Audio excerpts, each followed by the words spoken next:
Gas તમને હજી પણ 1.5% નીચે ખાસ કરીને કામકાજ કરતો દેખાઈ રહ્યો છે। મહાનગર ગેસમાં આજે તમને એક સારી પોઝિટિવિટી છે, જોકે અહીંયા આજે એક મૂવિંગ એવરેજનો સપોર્ટ લાગી રહ્યો છે, એટલે એના પર પણ એક ફોકસ લઈશું। પરંતુ આઈજીએલ જુઓ, અહીંયા ગઈકાલનો જે લો હતો 380ની આજુબાજુનો, ત્યાંથી આજે થોડો ઘણો રિકવર કરવાનો પ્રયત્ન કરી રહ્યો છે।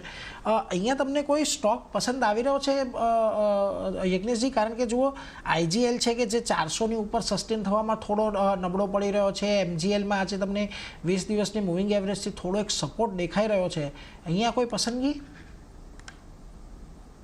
ઓવરઓલ ગેસ ડિસ્ટ્રીબ્યુશનના જે સ્ટોક્સ કયા, આઈજીએલની પ્રથમ વાત કરીએ તો એક આપણે જોઈએ તો એક ગેપડાઉન સાથે એક સ્ટ્રોંગ નીચે lower side with good volumes momentum જોયું હતું।